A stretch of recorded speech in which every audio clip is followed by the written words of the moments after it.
వాళ్ళ మక్కల పరిస్థితి ఏంది, వడ్ల పరిస్థితి ఏంది. గతంలో మేము 6 నెలల ముందు 3 నెలల ముందే ప్రిపేర్ చేసి పెట్టేది. ఎక్కడ గోదాములు ఉండాలి, బస్తాలు ఎక్కడ కావాలి, అడ్వాన్స్ టెండర్ పిలిచేది. ట్రాన్స్పోర్ట్ ఇంతవరకు సెట్ కాలే, బస్తాలు ఇంతవరకు సెట్ కాలే, గోదాములు ఇంతవరకు సెట్ కాలే. ఇంతకుముందు కలెక్టర్ గారితో మాట్లాడినాం.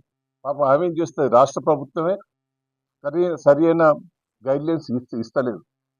మక్కలు ఇప్పటి వరకు చాలా మందికి 50% అమ్ముకున్నారు 1850.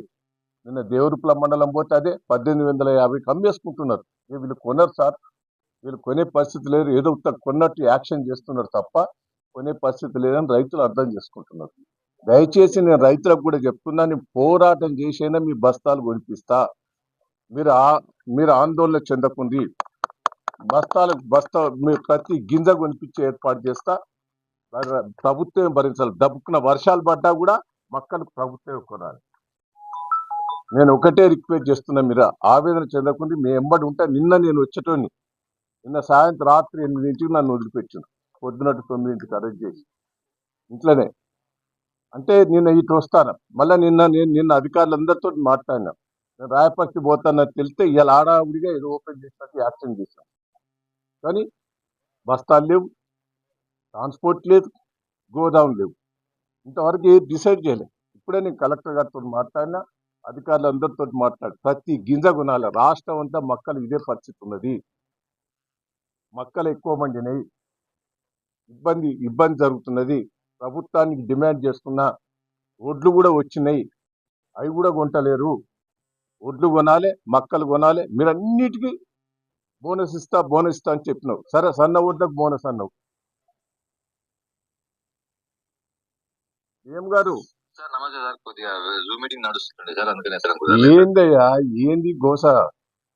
సార్ సార్ చెప్పి సార్, ఒక 2 days ఇక్కడే నేను రాయపర్తికి వచ్చినా. నేను ఇప్పుడు ఏంది ఇప్పుడు బస్తాలు లేవు, బస్తాలు కొనుక్కోమంటాను. బయట 30 రూపాయలనే, ఇక్కడ 15 రూపాయలకే మీరు ఇస్తారట. రైతు నాశనమేనా? లేదు సార్, అట్లేం లేదు సార్. అది మనం బస్తాలది గవర్నమెంట్ నుంచి ఏం రేట్ వస్తుందో ఆ రేటు వాళ్ళకి ఇస్తారంటే బయట రేటు కూడా తెలుసుకోవాలి కదా నువ్వు. బయట రేట్ అంటే అదే సార్, మనకి టెండర్ రేట్ ఏముంటుందో మరి రైతు నష్టపోకుండా చూడాలి మీరు. తప్పకుండా సార్, అదొకటి. ఇంతవరకు ట్రాన్స్పోర్ట్ డిసైడ్ కాలే. లేదా అది అంటే యాక్చువల్ గా మనం సెంటర్ మొన్న ఓపెన్ చేసిన 4 days అయింది. నేను ఒక డిఎం గారు అప్పుడు నువ్వు ఉన్నావు. నేను 3 నెలల ముందే రివ్యూ చేసి ట్రాన్స్పోర్ట్ కానీ, బస్తాలు కానీ, గోదాములు కానీ డిసైడ్ చేసేది. ఇంతవరకు గోదాం ఏందనేది ఇక్కడ డిసైడ్ చేయలేదు. ఇన్ని రోజులు కాళేశ్వరం అని చెప్పి నీళ్ళు ఆపింది. అది గందరగోళమైన పరిస్థితి. ఇప్పుడు కేసీఆర్ ఏం తప్పు చేయలేదు, కాళేశ్వరం దొరికింది వాస్తవాన్ని కోర్టు వాళ్ళు నిర్ధారించినాక ఇప్పుడు మీ ముక్కు నాలకేసుకున్నాం. తీరు ఘోరమైన పరిస్థితి. రైతులకు రైతు బంధువు లేదు, రుణమాఫీ సరిగ్గా కాలేదు, రైతు బీమా వస్తలేదు, బోనస్ వస్తలేదు. ఎన్నో మోసం మాటలు చెప్పినావు. కేసీఆర్ అన్నప్పుడు టకా రైతు బంధు పడేది, ప్రతి గింజ కొనేది, ప్రతి మొక్కజొన్న కొనేది. కానీ ఆగమాగం రైతులు పండించిన ఎన్ని రోజులైతే పంట పొలాల దగ్గర కూర్చునేదో అంతకంటే ఎక్కువ ఇప్పుడు ఇక్కడ అమ్మే దగ్గర కూర్చొని ఎండల సస్తాను. ఎప్పుడు వర్షం పడుతుందో ఏందో అని భయంతో ఉన్నారు.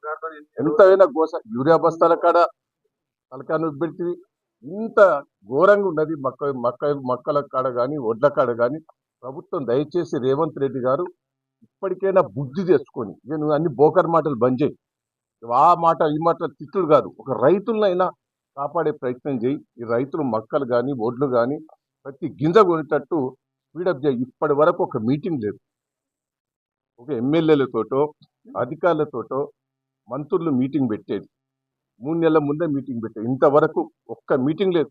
గోదాములు లేవు, బ్యాగ్స్ లేవు. బ్యాగ్స్ అట 30 రూపాయలు బయట దొరుకుతాను, 15 రూపాయలు ఇస్తాట. అది రైతుకు నష్టమే. మళ్ళీ వర్షాలు పడితే ఏమవుతుందని భయంగా ఉన్నది. ఇప్పటికైనా బుద్ధి తెచ్చుకొని రాష్ట్రంలో ఉన్న మక్కలన్నా, ఒడ్లైనా కొనిచ్చే ఏర్పాటు చేయాలి. ఒడ్లు ఎక్కడ స్టార్ట్ చేయలే. నేను డిమాండ్ చేస్తున్నా, చెయ్యకపోతే వదిలిపెట్టేది లేదు. రాష్ట్ర వ్యాప్తంగా ఉద్యమం చేయిస్తాం. ఇలా ఆర్టీసీ కార్మికున్నారు, పాపం 2 చనిపోయారు. ఒకరు చనిపోయారు, 2 ఒక ఆయన సీరియస్ ఉన్నారు. అట్లా చనిపోయిన దగ్గరే నీకు బుద్ధి వస్తుందా? అప్పుడు వంగబడి కొద్దిగా ఒప్పుకుంటాను. అంటే రైతులకు కూడా రేపు ఏమైనా ఇబ్బంది అయితేనే నీకు సోయి వస్తుందా? ఆ సోయి రైతులకు ఇబ్బంది పడకుండానే ఇమ్మీడియట్లీ రియాక్షన్ కావాలనేది ప్రభుత్వాన్ని డిమాండ్ చేస్తుంది.